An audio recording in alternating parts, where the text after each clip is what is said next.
Social media is a genre that everyone utilizes daily in this modern age.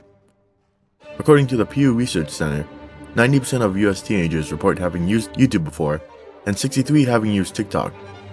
Among them, over half report using social media several times per day. With this large consumption of social media content, we take in a lot of information daily. I got the spiciest chicken at this place here.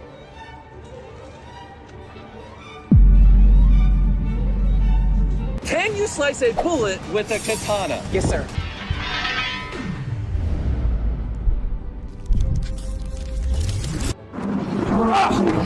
Come on! Come! Another one!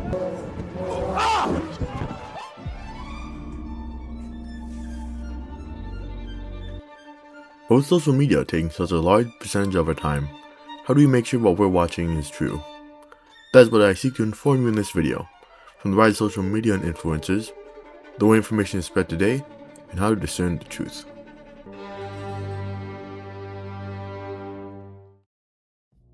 To start, let's discuss the rise of social media. Although there are earlier instances of social networking sites, MySpace, created in August 2003, is widely considered the first social media site to become mainstream, with over 22 million members by 2005. It was a hub which allowed people to discuss on forums, make blog posts, share their musical tastes, and create their own personal profile. Years following the success of MySpace, the current day giants of social media started to emerge. In February 2004, Facebook was released exclusively to university students, and after getting over 1 million users by December that year, the site would later become accessible to all above 13, which led to them surpassing MySpace in 2008. In 2005, YouTube was founded, an online video sharing platform which quickly gained popularity, and by 2006, it had amassed 100 million videos viewed per day. The process of creating videos and sharing them would create what's known today as content creators. These two social media platforms would be the sites that still to this day are top in the social media landscape, but other forms of social media platforms have popped up since then. Popular examples include Twitter, or currently known as X, Snapchat, Instagram, and most relevant with this current generation, TikTok.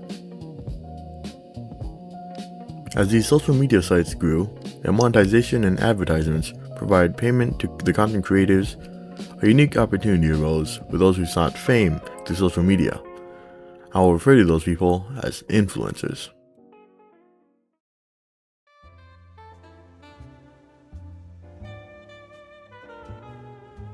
In the Cambridge Dictionary, an influencer is defined as a person or group that has the ability to influence the behavior or opinions of others. The earliest instances of influencers were celebrities that would join platforms to share snippets of their lives or also promote their latest works. Examples include Britney Spears, Justin Bieber, and even Barack Obama. What initially started the shift towards the current day influencers would be YouTube, with their partner program in 2007. Businesses paid YouTube to show their advertisements, and with the partner program, would give a portion of the revenue to the YouTuber per view. This incentive would allow users to support themselves with their own works, and allow the average person to gain popularity. This created the earliest versions of full-time content creators. The main explosion of influencers began in the mid-2010s, as some creators transitioned their works to cater more towards what their audience wanted from them to further boost their popularity. Popular examples of social media influencers include MrBeast, who originally started off with gaming and silly challenge content with his friends. I'm about to count to 100,000. It goes 1, 2, 3, 4, 5, 22, 687, 22, 68, 22, 68, 89, 437, 79,438, 79,053, 95,854, 95,855. drop a comment. 99,999. 100,000. Once he started obtaining sponsorship deals, he found large success in philanthropy videos, amassing a large subscriber base all around the world, and even leading to him building his own brands, such as Feastables, Beast Burger, and Lunchly. Another prime example of this is Kabi Lame, #1 most followed TikTok influencer today. He started off with simple but humorous reaction content with his signature pose.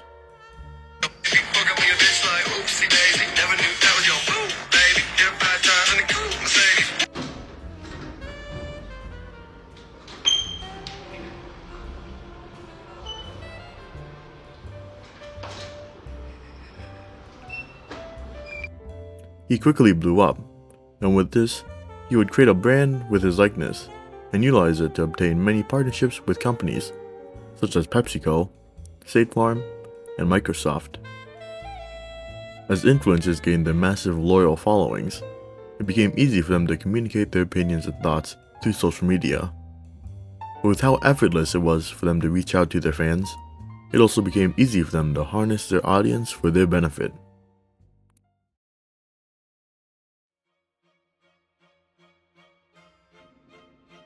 It is fairly common for influencers these days to make products go viral, whether as an advertisement or as their own opinion. However, there are times when influencers lie or omit details on products for their own benefit, deceiving their audience. One popular example of this is the Fire Festival incident.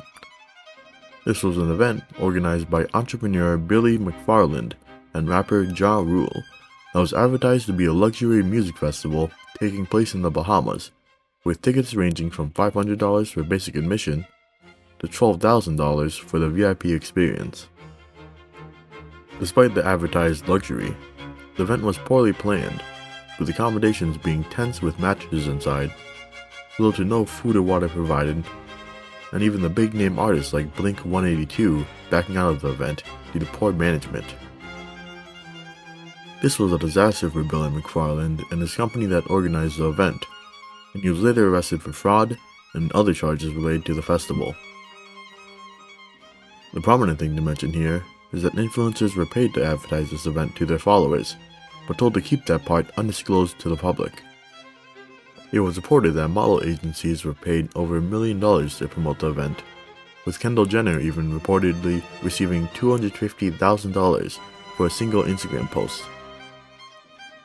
Another example of deception from influencers is Lunchly, created in collaboration by MrBeast, KSI, and Logan Paul. The trio advertised this box lunch as a healthier alternative to Lunchables, but medical professionals analyzed and found very little to no benefits that would make it better of the two. They've been super popular with kids. However, it's been known, especially by experts, that while these kits are fun and tasty, their nutritional value is just not good. It's clear Lunchly, just like Lunchables, misses the mark too many times to be considered meaningfully healthier, at least in my opinion. And especially with the rise of Sora and other generative video sites, AI has been utilized to create fake content, like how Will Smith utilized AI in this case, explained by journalist TikToker Dave Jorgensen. Video is very likely AI generated, but the photos themselves seem to actually come from people at the concerts. Look at this. The photo matches the video, but instead everyone looks real. And this clip looks like it was taken from this photo. So the video is fake, but the people are real. Exactly. With the line between misleading ad read and genuine interest and discussion blurred, how can we figure out the truth?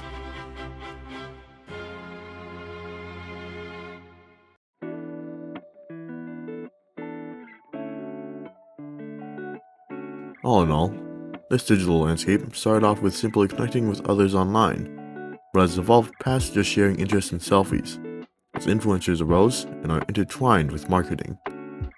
As Dave Jorgensen puts it in this podcast with NPR journalist and host Scott Simon, is it still journalism? For me, it's always been journalism, but I think it's even more so than it used to be. The difficulty is anyone on TikTok can post on TikTok, right? So there are people, whether they're doing it intentionally or not, that are spreading misinformation. I specifically go at that where I try to do things like we have a series called Misinformation Monday, where I go, here's what you're getting wrong this week. Let me try to unpack it for you.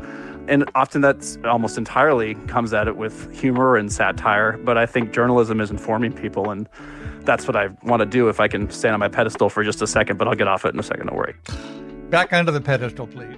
It is ever more important to take everything online with a grain of salt and dive deeper into content that may influence your own behaviors, such as purchases, conversations, or emotions.